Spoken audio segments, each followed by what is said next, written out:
அண்மை செய்தியை பார்த்துக் கொண்டிருக்கிறோம். சட்டம் ஒழுங்கு பிரச்சினை தொடர்பாக சட்டமன்றத்தில் எதிர்க்கட்சித் தலைவர் பேச வாய்ப்பு கேட்கும்போது நேரலையை துண்டித்து திமுக அரசு அராஜகத்தில் ஈடுபட்டுள்ளது. இது பற்றிய கூடுதல் விவரங்களை தலைமை செய்தியாளர் ஜெயக்குமார் வழங்க கேட்கலாம். ஜெயக்குமார் வணக்கம். இது தொடர்பான முழு விவரங்களை நீங்க பதிவு பண்ணலாம். கண்டிப்பாக அருண், அனைத்து இந்திய அண்ணா திராவிட முன்னேற்ற கழகத்துடைய பொதுச் செயலாளரும் சட்டமன்ற எதிர்க்கட்சித் தலைவரும் முன்னாள் முதலமைச்சருமான புரட்சித் தமிழர் எடப்பாடி கே பழனிசாமி அவர்கள் இன்றைக்கு சட்டமன்றத்திலே தமிழகத்தில் ஏற்பட்டிருக்கக்கூடிய சட்டம் ஒழுங்கு பிரச்சனைகளை பேசுவதற்கு குறித்து அனுமதி கேட்கப்பட்ட போது அனுமதி மறுக்கப்பட்டிருக்கிறது. இதனால் அனைத்து இந்திய அண்ணா திராவிட முன்னேற்ற கழகத்தினுடைய சட்டமன்ற உறுப்பினர்கள் அனைவரும் பேசுவதற்கு வாய்ப்பு கேட்டும் மீண்டும் அவையில் மறுக்கப்பட்டதால் ஜனநாயகத்தினுடைய குரல்களை குழி தோண்டி புதைக்கப்பட்டிருக்கிறது சட்டமன்றத்தில் என்பதை கண்டித்து இன்றைக்கு அனைத்து இந்திய அண்ணா திராவிட முன்னேற்ற கழகத்தினுடைய சட்டமன்ற உறுப்பினர்கள் அதிமுகவுடைய பொதுச் செயலாளர் புரட்சித் தமிழர் எடப்பாடி கே பழனிசாமி அவர்கள் தலைமையில் அனைவரும் வெளிநடப்பு செய்து சட்டப்பேரவைக்கு வெளியே வந்து தற்பொழுது வாயிலில் நின்று முழக்கமிட்டு வருகிறார்கள். அந்த காட்சிகளை நாம் பார்த்துக் கொண்டிருக்கிறோம். அனைத்து இந்திய அண்ணா திராவிட முன்னேற்ற கழகத்துடைய பொதுச் செயலாளர் புரட்சித் தமிழர் எடப்பாடி கே பழனிசாமி அவர்கள் தலைமையில் அனைத்து இந்திய அண்ணா திராவிட முன்னேற்ற கழகத்துடைய சட்டமன்ற உறுப்பினர்கள் இன்றைக்கு சட்டம் ஒழுங்கு குறித்து பேசுவதற்கு அவையிலே அனுமதி மறுக்கப்பட்டதை கண்டித்து அந்த சட்டமன்றத்தின் வாயில் முன்பாக அதிமுக சட்டமன்ற உறுப்பினர்கள் அனைவருமே வெளியில் வந்து வாயிலை முழக்கமிடக்கூடிய அந்த காட்சிகளை நாம் பார்த்துக் கொண்டிருக்கிறோம். எதிர்க்கட்சி தலைவருக்கு பேச அனுமதி மறுக்கப்பட்டிருக்கிறது. தமிழகத்திலே சட்டம் ஒழுங்கு சீர்குலைந்திருக்கிறது. சட்டம் ஒழுங்கு சந்தி சிரித்துக் கொண்டிருக்கிறது. தமிழகத்தில் ஏராளமான பெண்கள் பாலியல் ரீதியாக பாதிக்கப்பட்டிருக்கிறார்கள். 3 வயதிலிருந்து 80 வயதில் இருக்கக்கூடிய பெண்களுக்கு பாதுகாப்பு இல்லாத ஒரு சூழ்நிலை இருக்கிறது. வீட்டில் தனியாக இருக்கக்கூடிய பெண்களை, அதாவது கார்னிங் பெல் அடித்து கொள்ளையடித்து கையை பிடித்து இழுத்து சங்கிலி அறுத்து செல்லுகிற சம்பவம் அரங்கேறி இருக்கிறது. நேற்றைய தினம் ஒரே இடத்தில், குறிப்பாக பட்டினப்பாக்கம், சீனிவாசபுரம் உள்ளிட்ட 7 இடங்களில் கொள்ளை சம்பவம் அரங்கேறி இருக்கிறது.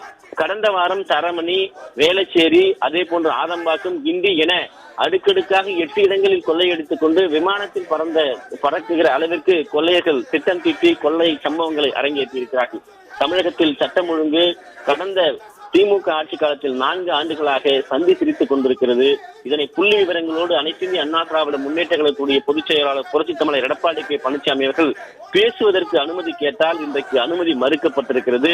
இதனை கண்டித்துத்தான் தற்போது வாயில் முழக்கமாக அனைத்து இந்திய அண்ணா திராவிட முன்னேற்ற கழகத்துடைய சட்டமன்ற உறுப்பினர்கள் அனைவரும் எதிர்க்கட்சித் தலைவர் எடப்பாடி கே பழனிசாமி அவர்களோடு தலைமையிலே அந்த முழக்கங்களை முன்வைத்து வருகிறார்கள். அந்த காட்சிகளை நாம் பார்த்துக் கொண்டிருக்கிறோம். தமிழகத்தில் அதாவது கடந்த மாதம் பார்க்கிற பொழுது சுமார் 180 பெண்களுக்கு எதிரான, அதாவது பாலியல் வன்கொடுமை சம்பவங்கள், அதே போன்று பெண்களுக்கு எதிரான கொடூரங்கள் என 180 சம்பவங்கள் அரங்கேறி இருக்கிறது. அதாவது மார்ச் மாதம் மட்டும் மொத்தமாக 125 போக்சோ வழக்குகளும் 55 பெண்களுக்கு எதிரான வழக்குகளும் என 180 வழக்குகள் பதியப்பட்டிருக்கிறது. ஜனவரி மாதம் பார்க்கிற போது 55 வழக்குகள் பதிவு செய்யப்பட்டிருக்கிறது. 23 பெண்களுக்கு எதிரான வழக்குகள் என 78 வழக்குகள் பெண்களுக்கு எதிரான பாலியல் ரீதியாக போக்சோ வழக்குகளாக பதியப்பட்டிருக்கிறது. பிப்ரவரி மாதம் 141 போக்சோ வழக்குகள், 56 பெண்களுக்கு எதிரான வழக்குகள் என 197 வழக்குகள் பதியப்பட்டிருக்கிறது. இப்படி பிப்ரவரி மாதம் முழுவதுமாக பெண்களுக்கு பாதுகாப்பற்ற ஒரு மாதமாகவே காட்சியளிக்கிறது. 28 நாட்கள். மார்ச் மாதம் அதாவது 180 பெண்களுக்கு எதிரான போக்சோ மற்றும் பாலியல் வன்கொடுமை வழக்குகள் பதியப்பட்டிருக்கிறது. 125 போக்சோ வழக்குகளும் 55 பெண்களுக்கு எதிரான பாலியல் குற்றங்களும் அரங்கேறி இருக்கிறது.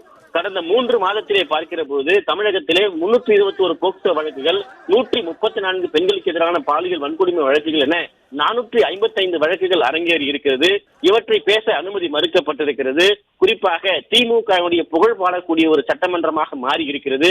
இதனை கண்டித்து இன்றைக்கு அனைத்து இந்திய அண்ணா திராவிட முன்னேற்ற கழகத்துடைய சட்டமன்ற உறுப்பினர்கள் எதிர்க்கட்சித் தலைவர் எடப்பாடி கே பழனிசாமி அவர்கள் தலைமையில் இன்றைக்கு அவையை புறக்கணித்திருக்கிறார்கள். வாயிலே சட்டம் ஒழுங்கு பிரச்சனை பேசுவதற்கு அனுமதி மறுக்கப்பட்டதற்கு கண்டன முழக்கங்களை அவர்கள் முன்வைத்திருக்கிறார்கள். குறிப்பாக தமிழகத்தில் இந்த 3 மாதங்களில் 308 கொலை சம்பவங்கள் அரங்கேறி இருக்கிறது.